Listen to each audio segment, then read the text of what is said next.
What's up, guys? Welcome back to RC Every Day. So, this is a special Tamiya Time episode. Now, a lot of people don't watch those because it's not really building anything. It's just talking about the history of it and showing some nice cars that I collect. But this one we're going to build. This episode is all about build. So this is a little project I've been setting on a while. I picked it up on eBay a while back. Could not live without it. Luckily, it's been long enough now. I don't remember what I had to pay for it. So that's good. This is a Mini. And we have an FF01 touring car front gearbox and a TA02 rear gearbox. We have dual Tamiya, I don't even remember, GT tuned motors. Nice vintage stuff. So this was sold as an incomplete project. Didn't come with much else. This is that rare conversion kit that someone told me it was by a company called FRP. You search FRP Tamiya, all you get are the chassis plates, the standard Tamiya touring car chassis plates, because they call all their stuff FRP. And apparently FRP was an actual company that was doing lots of mods and stuff for touring cars back in the day. And they made this little conversion kit, like my other one we did a video on a while back. That one's set up standards, TA02, narrow everything, aluminum everything. It's got some beautiful arms and stuff on it. Don't know where all that came from, but it's still four-wheel drive, single motor. So I picked up a lot of parts, just all this stuff. The person that built this had a ton of M chassis parts and TA02 parts and stuff, and I found some of their other listings on eBay and got a good stash of parts. So some of it was for this, some of it wasn't. I was hoping it was going to be everything I needed to finish putting this together. You can tell we don't have any outputs, we don't have drive shafts, so I've been slowly collecting all the pieces. Some of this stuff I've had. Got four of these nice aluminum, lightweight, old GPM output shafts, or wheel shaft. I've had these for at least, 15, 20 years. Probably, yeah, about 15, 16 years. Just setting them on them in my stash. I've had to pick these up from overseas. These are the M chassis dog bones, which I'm hoping this takes, because what we've got is the full-size car gearboxes and M chassis arms, and touring and like TA02 knuckles and hubs. So kind of a hodgepodge thing. I've never built one of these before, but looking at the one that I've got back there, it's kind of what it looks like. If it takes regular touring car drive shafts, I have those, so not a big deal. But it looks like these are going to work. These are hardened, I think. Maybe not. Lost in translation on eBay. But yeah, so this car is completely awesome. It's got all new stainless hardware. It's got ball bearings except for out here. It's got these nice vintage Tamiya engines. The chassis is like an FRP carbon looking deal. And it's got a few hop-ups on it. The main thing with this FF01 gearbox, I've been looking for these. I'm still looking for a gearbox by itself if anybody's got any parts or knows something about where they are. I really don't want to keep buying full cars because I've got incomplete chassis that I'm trying to build, but it's hard to say no. So this has this beautiful motor mount slash lower gearbox piece. Really nice looking stuff. You can tell this, I mean, it's got all stainless hardware. The lot that I bought had some aluminum arms, but unfortunately they were too small for this, it looked like. So yeah, I'm not sure. This may fail miserably. I don't know. This chassis is different than the other one I have. This is like it's got the actual Tamiya FRP crossmember. So I don't have a clue where it came from. I got no ideas because this thing is pretty unique. It's different than the other one. I didn't even realize that at first. It's got the same top plate, but the bottom plate is completely different. So look at researching these conversions. I haven't found a whole lot of concrete information. I can't find anything about this brand FRP that supposedly made this other kit. I found a couple chassis that were FRP brand with aluminum stuff and carbon stuff, but I haven't even found reference to a company or information as to where they were based out of, and any other products. Apparently they were purged from the internet, but I've run across a bunch of forums and stuff where people were making these things themselves. People were getting their own chassis cut and reusing Tamiya parts like this. The top plate is pretty well, it's different as well. got a different notch on that side, the same kind of servo mount. So, who knows?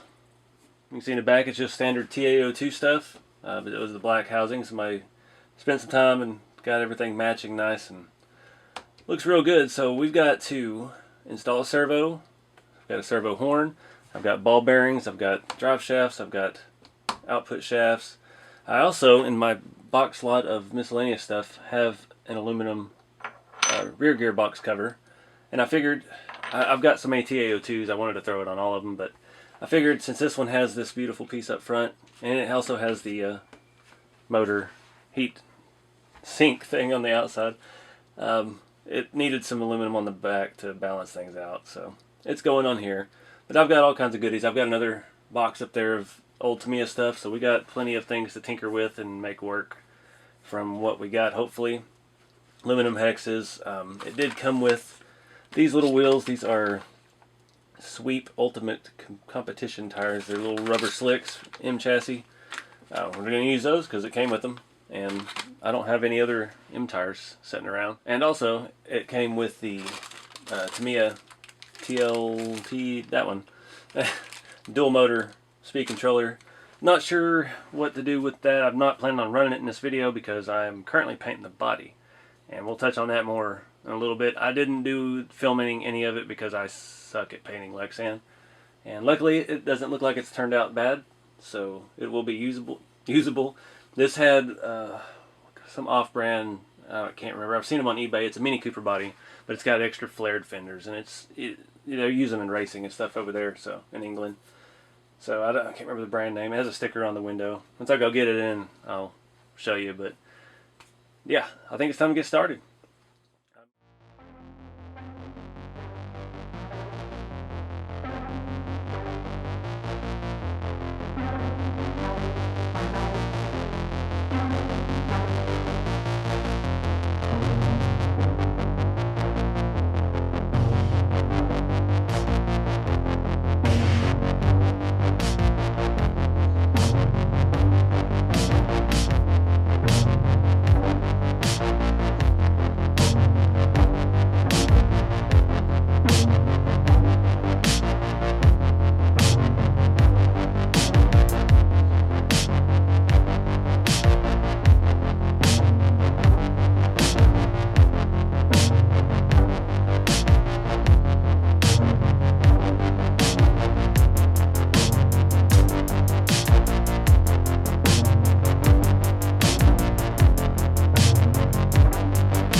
Alright guys, so this project's, it's been going up and down, so we got some issues. First of all, I think it looks pretty awesome. It looks ridiculous. So, I had a couple big goof ups on my part. I didn't really, I haven't built a whole lot of M chassis stuff. I've got that other chassis that we showed earlier in the video. It has M series arms on a TaO2. I got this from the same place. I just assumed it was the same. I didn't really look at it that close. They are not. M series arms. We have regular TaO2 front A-arms on the rear, and I think on the front as well. They all look the same. I have some A-arms. I have some nice, I think they're Jazz Hobbies or something, aluminum Mini Cooper A-arms. And I was like, well, I'll narrow it so that way I don't have to cut the fenders and stuff. And the rear gearbox has been modified. And I'll show you some more of that here in a minute. They cut down the A-arm mount on the TaO2 rear gearbox to fit the front arms back there. They have a narrower distance between the mounting points. So that was out of the question. And I didn't have the hardware for the rear arms. I only have the hardware for the front arms, which, yeah. So, this body, this is Tamiya Cobalt Blue. I don't know the paint code. It is a Lexan paint, or Cobalt Green. Sorry, not Cobalt Blue. Cobalt Green. I like that color a lot. My paint job's not the best. I didn't get anything with this body. This body was pre-cut for this chassis, so it really wasn't much. I had to make my own window mask. Considering how bad I am at Lexan, it's not terrible. I've got some bad edges and a little bit of overspray here and there, but it's good enough for what it is. This is going to be just kind of a little beater. It's probably going to be too fast. We'll drive it once and never drive it again. But I got really frustrated there with the suspension things because it was sticking so far out.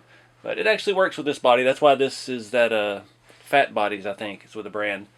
And it's quite a bit wider than the standard Mini Cooper. It's got these ridiculous flares on it. You saw there at the end I had to come back and widen those things out quite a bit just to clear the tire, and we'll still having some rubbing once we get the steering sorted out. See how wide it is. The thing has a lot of camber up front and a little bit of positive camber out back, and I think that has to do with the arm lengths. It has the stock rear upper control arms, but it has the stock front control arms, lower control arms. So we're getting a little positive camber, which is interfering with the body. We're going to have to get some adjustable upper rear links and get us a little negative camber going on. A, it'll look cool, and B, it'll actually help a little bit. These tires aren't glued or anything yet, but I didn't have anything for this. I don't have light buckets or anything. I found my Gorilla Tape yesterday. I've been looking for it for a while, and I just cut some little strips and put X's over the headlights because, when you see the old cars racing on racetracks, they always put tape over the headlights, put X's on the glass headlights to, in case they shatter or something. They didn't get a whole bunch of glass on the track, and I just thought it looked cool having X's on the eyes because this thing already looks ridiculous. So right now I'm trying to find some custom stickers. I need some like purple and pink 80s style something to put down the side of this. I think it would just be hilarious. And it'll go along with some of the aluminum upgrades to put on the chassis, but I think it would look pretty awesome with it's like some black lines with some purple and pink squigglies like you see on the mini trucks back in the 80s.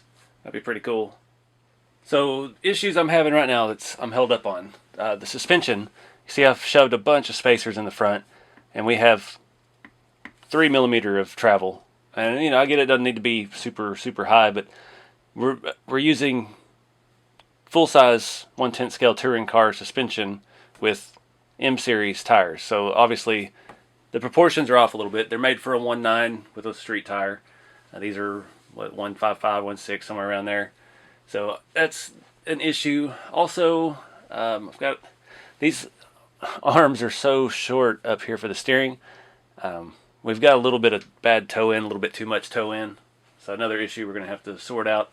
The main problem, I didn't have any dog bones for this. I've been collecting pieces over the years, and I've had the hubs and the shafts and stuff like that for this.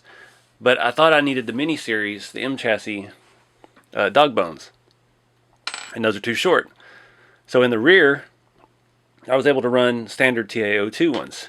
In the front, they were too long, and the mini ones were way too short. I found some TAO3s, which are probably 3 or 4mm shorter than the TAO2, and they were still too long as well. So I don't know what dog bones to use in the front. I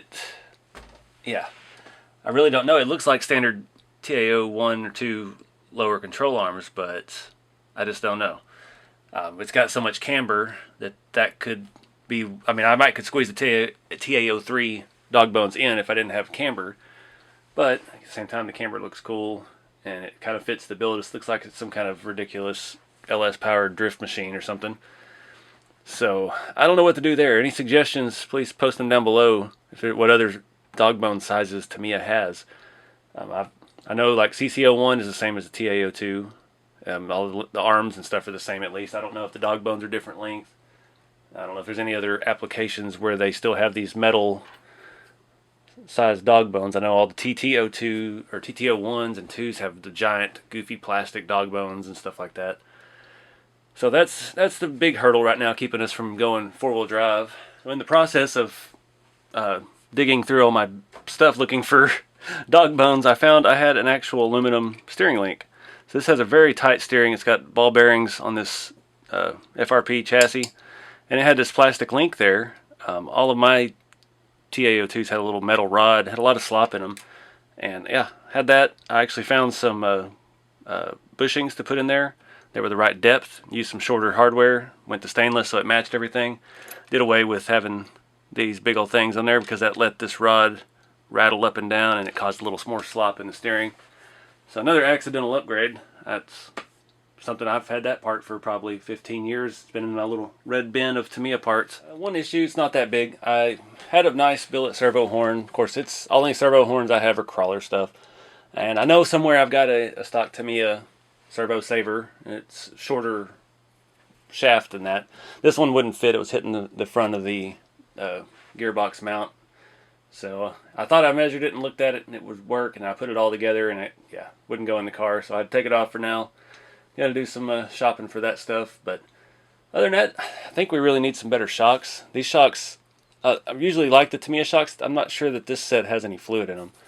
I'll have to take them apart and see if maybe that is the issue. I've got some tuned springs. I don't know that they're going to be any stiffer than what's on there. So we may have to just upgrade to some different shocks altogether. But the back is very bouncy, and the back feels very light with the extra motor hanging out front with all the aluminum stuff on it. So yeah, we still got some bugs to work out, but I don't know, this thing's looking pretty cool. Other than that, I think the only issue I'm having is the body is twisted. I'm guessing this body is set on a shelf for a long time and setting on this motor wire over here before it got moved. It's keeping it twisted, so we'll have to space up the body mount or something so we can get it nice and tight so it doesn't flex on me. Because this side just doesn't want to stay sitting down. But yeah, I think it's pretty cool looking. If anybody's got a line on some of the graphics like that, comment below some links or something. Be very interested to look at some options. I also need to get some more RC Everyday vinyl stickers made. It'd be nice to have some smaller ones put across the windshield or something. The top of the windshield. Or a Fig Newton sticker on the windshield. My original plan was to make this number 3 Goodwrench car, but my Goodwrench stickers, there was no way to get the actual Goodwrench part on the back quarter. It was just too big. Numbers would have fit perfect. I was going to go black and do a silver around the bottom, but yeah, in the end, I bought this color for another Lexan project I haven't got to yet, and I just decided I need to do something fun with this because we're going to have a lot of aluminum upgrades, a lot of different colors on the chassis. So why not bring that over to the body? But I think that wraps it up for this. This will be part 1 of this build. Part 2, I don't know how long it'll be. Like I said, I've got to do some research and find dog bones and servo horn and shocks and springs, and then we got to worry about that ESC. I need to put a Dean's connector on it, and we need to see if that's even LiPo capable. I don't know, that old TEU 106BK. I've never ran one of these, so I don't know if it is. You think it would be LiPo capable. It's fairly recent, but I don't know. We'll have to do some reading on that as well. But in the meantime, guys, I appreciate y'all watching. Keep it scale, and I'll see y'all in the next video.